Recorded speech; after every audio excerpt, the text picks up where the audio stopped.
Polisi kembali menggerebek kantor pinjaman online ilegal di Jakarta yang telah beroperasi sejak tahun 2018. Sementara itu, Polda Jawa Barat akhirnya menetapkan 7 orang tersangka yang merupakan karyawan pinjol ilegal yang digerebek di Sleman, Yogyakarta. Polda Metro Jaya menggerebek kantor PT An Information Consulting yang menjalankan aplikasi pinjaman online ilegal di Kompleks Ruko Kelapa Gading, Jakarta Utara. Sebanyak 4 karyawan ditangkap, yakni telemarketing, kolektor, dan bagian umum.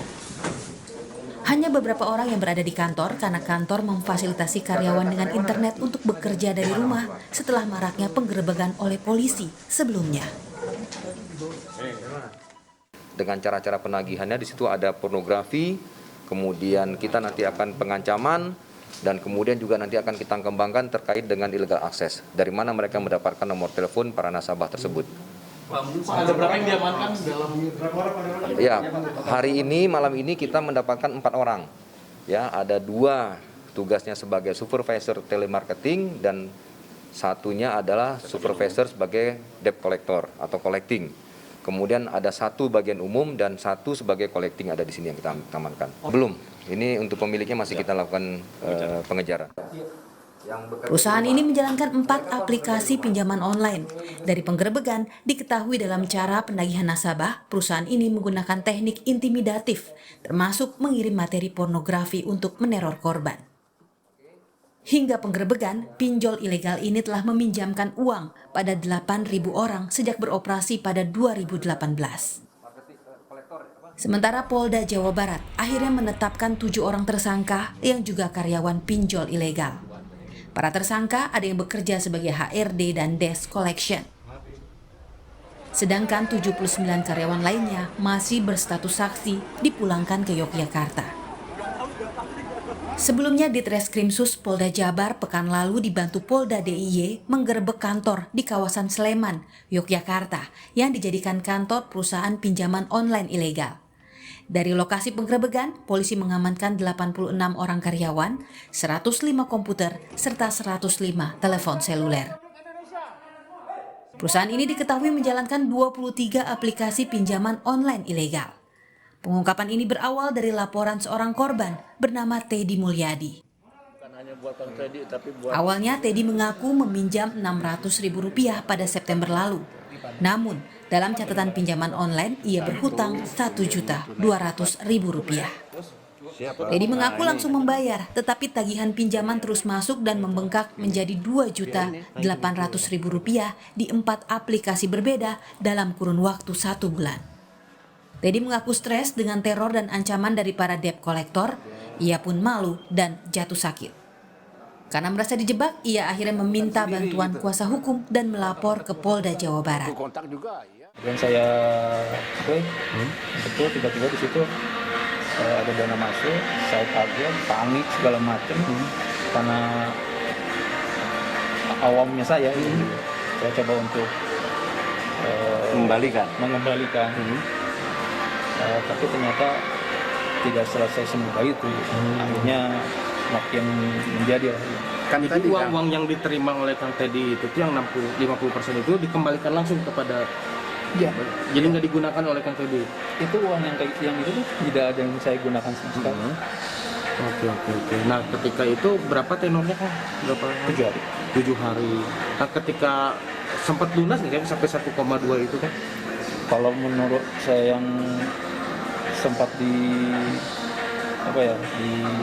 pokoknya dikembalikan seharusnya sudah cukup dengan 1,2 itu sudah terpenuhi lah. Sudah terpenuhi 1,2 itu. Iya. Nah, tapi ketika sudah terpenuhi itu justru masuk lagi. Iya, ada pinjaman lagi. Ada masuk lagi uang secara tidak langsung gitu. Naik, pinjamannya jadi berapa? Jadi naik. Pinjamannya jadi naik. Biasanya naik per 200 kalau nggak salah. Pinjamannya jadi naik. Sampailah yang terakhir di angka 2,8. Pemerintah melalui Kementerian Komunikasi dan Informatika akan melakukan moratorium penerbitan penyelenggara sistem elektronik untuk membatasi operasi pinjol ilegal. bisa mengajukan pinjaman. Menkominfo mengatakan akan bekerja sama dengan Otoritas Jasa Keuangan OJK untuk meningkatkan aturan dan tata kelola pengawasan pinjaman online. Salah satunya dengan moratorium penerbitan izin penyelenggara sistem elektronik untuk pinjaman online yang baru.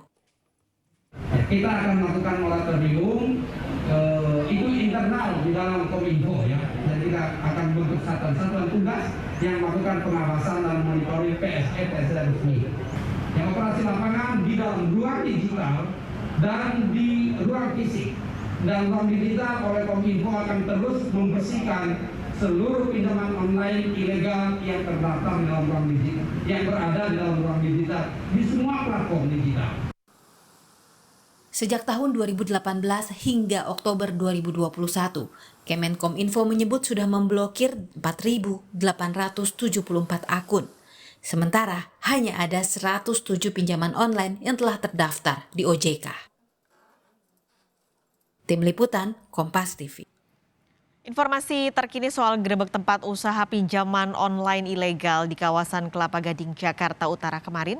Kini kita akan bergabung untuk informasi lebih lengkapnya dengan jurnalis Kompas TV Abel Insani di Polda Metro Jaya. Selamat siang Abel, jadi 4 orang dalam penggerebekan tempat usaha pinjaman online di kawasan Kelapa Gading ini diperiksa. Nah, perkembangannya untuk siang ini seperti apa?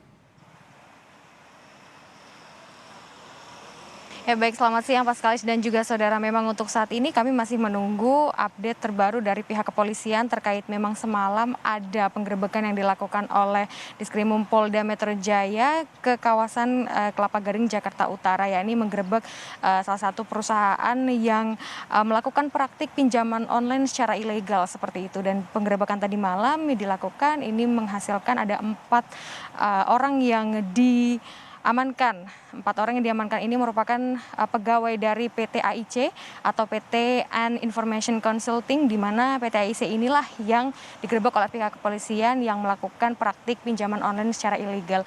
Selain itu sebenarnya dari PT AIC sendiri ini mempunyai 78 pegawai, namun hanya 4 yang ada di kantor pada saat penggerebekan berlangsung.